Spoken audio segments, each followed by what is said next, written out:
welcome to another brand new edition of Weed on Wrestling. I am, of course, Weed, aka Alan, your host that tries to stay stoned the most. And here on Weed on Wrestling, we try to get, super baked and talk about all the finer points WWE has to offer in its universe today. Doing things a little bit different. Doing two in one today. I did 205 Live earlier today. Right now I'm getting ready to do some NXT. So pretend that this is Thursday, if you will, but it's actually Wednesday. And we're talking about NXT from Wednesday, March 22nd, 2017. And kicking off the show, and it seems like kicking off every show here lately, has been a big promo package. Kicking off this show, no different, is like a sanity promo talking about what's going to be at the main event there at the end of the show, the triple threat tag team, if you will. I don't even know if you'd call it that. Basically, 3-man tag team match, Sanity versus a bunch of other people. But we'll get to that later. And then right after that, it was a promo shoot of a bunch of announcers. Well, I should rephrase that. A bunch of shit announcers blabbing on and on about what we are literally tuning in to NXT to watch. Spoiler alert much. But I digress. We get to our first match, and it is some dude named, I guess, Oni Lorcan or something like that versus Andrade Almas Cien.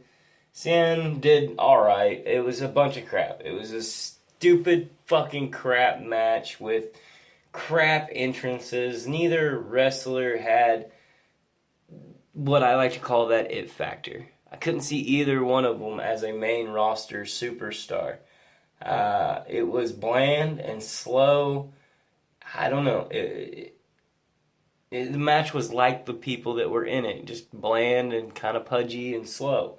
Speaking of pudgy and slow, this Andrade Cien is literally trying to be a pudgy Chris Jericho hybrid Austin Aries. That's literally what his character is like a blend of those two, of Austin Aries and Chris Jericho. I like Austin Aries. I like Chris Jericho. I don't like this guy because he is not either one of those two. Doesn't even hold a candle to either one of them. This Oni dude, I don't even know who he is. Lorcan, he needs way too much for me to even start to begin with. This shitfest could take up literally the entire podcast if I was to dissect it down into more detail. So, fuck it. The whole match basically gets my botch spot of the night. It was a shitty match with no storytelling development and no real reason for it to happen whatsoever. So yeah, Cien wins and I could care less. Fuck, it was just such a shitty start to the entire show. 10 minutes in and it was fucking pointless. Yeah. Little side note though, little side rant. Why does the WWE Network have ads for the WWE Network on the WWE Network? I mean, I'm already watching the fucking thing. I've already paid my money and I tune in to the shows that you have to offer. You already get my money, so why advertise to me? It doesn't make a whole lot of logical sense to me. To me anyway, but that's just me. I try to see the logic behind things, and WWE just isn't one for logic as of late. Anyway, we move forward with the show, and I'll be damned, but another promo. And it was actually a pretty good one. It was good work by Team DIY. Gargano and Ciampa are actually really decent on a microphone. They're better in the ring, don't get me wrong, but they're not horrible. Anyway, it was a pretty good promo to get me somewhat excited for the tag team triple threat match at TakeOver Orlando. I don't know. It felt really, I don't even want to say mailed in this week because I don't even think they took the effort to put a stamp on the fucking thing. It's just going to sit in the mailbox and fester there for a while. But I don't even know what to begin with. A good thing. We can go with a good thing this week. And the good thing was that Asuka made an appearance, so that made me happy. It was more hype shit for this Ember Moon.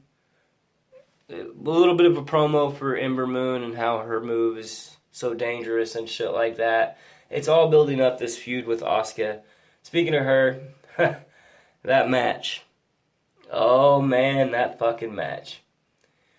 Listen, when we seen her opponent, we knew it was a jobber, so we knew it was going to be a quick, painful match for her. But holy shit, I didn't think it was going to be that bad for her. And then afterward, Asuka wanted to speak.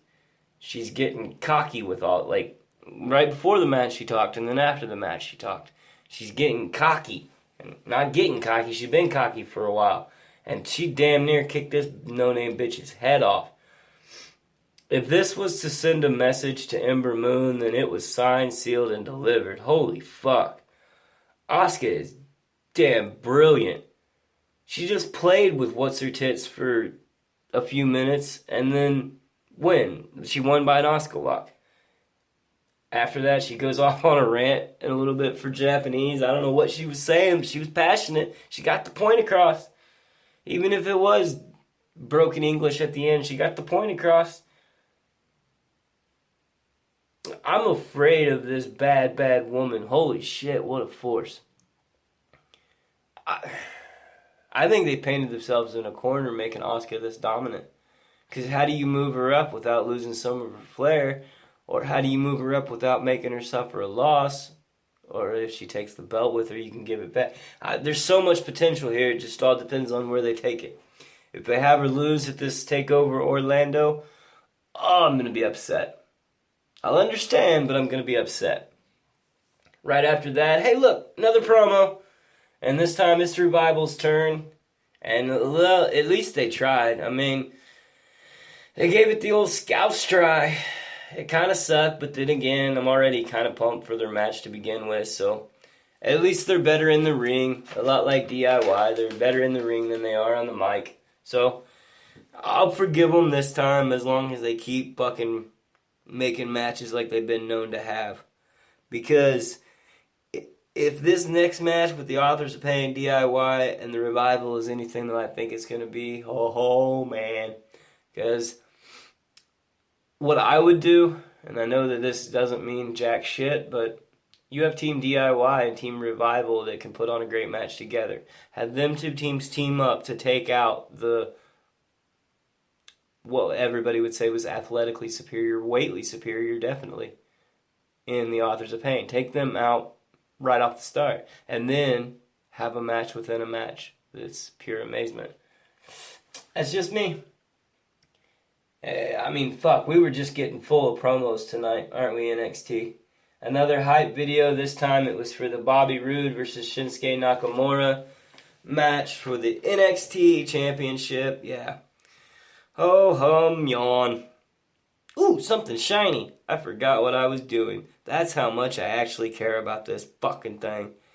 Listen, I've seen this match before, and I wasn't that impressed the first time around. Granted that Nakamura was injured, but shit, I wasn't that impressed. Plus, why the fuck is Nakamura on the goddamn NXT roster? The motherfucker is a worldwide star with huge international appeal where he can pull in merchandise left to... Oh, okay. I see what you did there, NXT. I get it. Right. That's why. It's a merchandising and marketing play. It's a ploy, basically. I get that. You're still wanting to get name recognition for WWE, but keep him in NXT so you get NXT name recognition too. Fuck you. He's a better star than that. He deserves to be on that main roster. I'm just getting frustrated with fucking what they're doing with Shinsuke Nakamura. It's wasting talent on NXT. Oh, shit. Anyway, I got it. I got to change the subject now. It's marketing and management, and all that. So got it. Bobby Roode is the champ, huh? Glorious, I guess. I don't know. Here's my take on this, on the whole Bobby Roode thing on NXT. Who's his competition?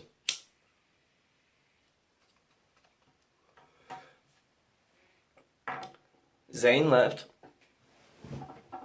Balor left. Joe left. Nakamura got injured. So with Nakamura injured and no real, what I call, future stars really anywhere to be seen, who's Bobby Roode left to face? Painted yourself in the corners there, didn't you, to NXT? Listen, it may be a good match between him and Nakamura, because I don't think Nakamura can really have a bad match. But my main concern is where we go from here. Who's next to steal a line from Goldberg? Who's left on that fucking roster that you can move into a feud with either Nakamura or Bobby Roode, either way? Because you can't have them two feuding forever. Or is that what we're looking at now? More of the same old shit. Anyway, my s'more moment of the night is, let's see. I don't even think I have one. Let's go with Homeboy with the guitar. Give me some more of the mocking of Cassius Ohno. Other than that, this throwaway moment, I didn't really want more of anything from this show. I mean, other than Asuka. You can always give me more Asuka. More Asuka, please. Then I'm happy. But other than that, show kind of sucked. We get to that triple threat match I was talking about earlier. It's Sanity, Killian Dane, Eric Young, Alexander Wolf versus No Way Jose, Roderick Strong, and Ty Dillinger. Yep. I still hate Sanity's music. Bunch of beats and squeals and crap, if you ask me. It's somehow, all of it is offbeat and out of sync with any normal time scale. It just, fuck me, sideways it sucks. We get it already. These guys are crazy. You see how crazy they are? Get it? They're crazy. I mean, they're crazy, right? They're so fucking crazy. You get it? They're crazy. Fuck off. Jesus. Anyway, someone needs to do a full body trim on this Killian Dane dude. Sweet Jesus, he looks like a chia pet. Just disgusting. Yeah, so it wasn't a complete shit fest of a match. It was kind of slow, a little bulky. It wasn't complete shit, though. It was a match, at least. I mean, at least we got a match. I don't know. Why do we have this match, though? Like, I get that Sanity is crazy, and they're kind of bullies, and it is what it is, but the actual storyline you're trying to portray here, I don't get it. It doesn't make a whole lot of logical sense to me. We get that we're trying to get Ty Dillinger and Eric Young in the same ring at the same time, one-on-one. But from a logical sense and a logical standpoint, I see the developmental frustrations here. I don't know. This one just confuses me. This is basically what NXT was saying. Hey, look, fans, here it is. Here's the majority of our mid-carders. See, we have these guys too. Who do you want? Who do you want from the mid-card for us to push next? Oh, you want 10 Ty Dillinger? Guess what? We got it, and this is what we're going to do. We're going to do the exact opposite of what you want. That's just fucking WWE for me. It got me frustrated. Like, I have so many questions for NXT. But then again, I'm let down because it was such a good 205. It was a pretty good SmackDown overall. Not a complete shit show on Raw, but it wasn't that good. But NXT just suffered this week. At the end, the match wasn't complete shit, I suppose. It was a double DQ at the end. So again, it was just stupid fucking pointless match for no reason. Other than, like I said, to get Ty Dillinger and Eric Young in the same ring with a little bit of a preview of that. And who the fuck is this kicky bitch that ran in and laid waste to Nikki Cross? Holy hell. This is exactly what I've been saying the last few weeks, how you had the 3 men against the 3 men, but you always had it outnumbered with Nikki Cross. They needed someone. Now they have someone. I just want to know who it is. Now we get a fair fight. Okay then. All right then. All right. Yeah. Okay. Let's go. But yeah, my overall feel of the show was, let's go with harumph. How's that for an overall feel? Harumph.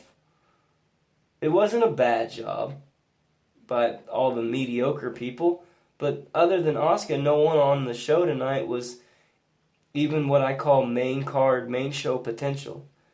Which leads me into my what about me, what about raving missing superstar of the week, and that's got to be the Authors of Pain. Where were these guys tonight? Everybody else got a promo. They didn't get one. Where's their promo package? Are they the champs so they don't deserve one? The only ones without a promo package was the tag team champs for this triple threat coming up. It's complete bullshit. So yeah, not a great show. Not a shit show. Just harumph. It was there. But that is the self-defeating ways of the NXT, and it continues on. I just hope that the next year is better than the last year, because if it's not, it's going to be a long fucking 12 months. Because where are we going from here? We have Nakamura versus Rude for the title at TakeOver Orlando.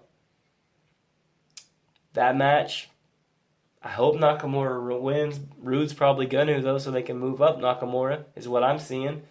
Maybe not. Maybe they're going to keep him champ for a while. Asuka versus Ember Moon.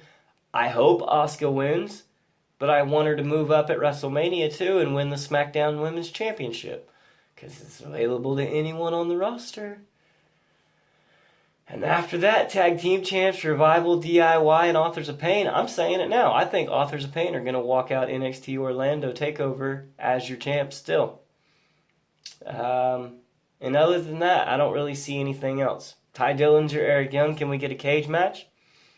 Maybe a cage match will settle that. Or do we have a 4-on-4 mixed gender match now? What are we looking at with them? But either way, it's that, again, the self-defeating antage of NXT of once your stars become superstars, it's time to move them up and you lose all of your talent. And that's what they're still suffering through today is over the last 4 years, NXT's been stripped of all their talent. Getting ready to lose the last pivotal piece of the NXT roster, and that's Nakamura. I mean, Itami's still gone. Where the fuck is he? Is he still injured? Maybe. I don't know. But that's what we're left with right now. And it gets annoying, I guess.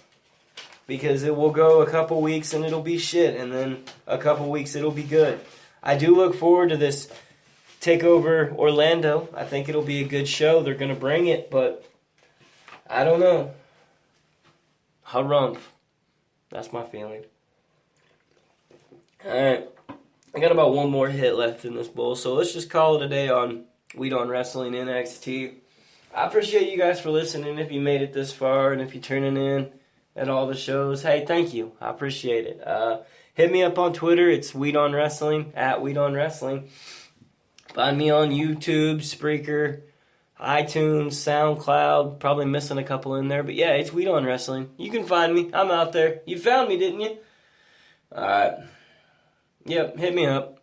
Twitter, Weed on Wrestling. But yeah, let's get the fuck out of here. What do you say? I'll be back Monday, as usual. So I got a few days off. But yeah, I'll be back Monday to talk wrestling, Weed on Wrestling for Raw. And until then, you guys take care of yourselves. Take care of each other out there. Let's get the fuck out of here.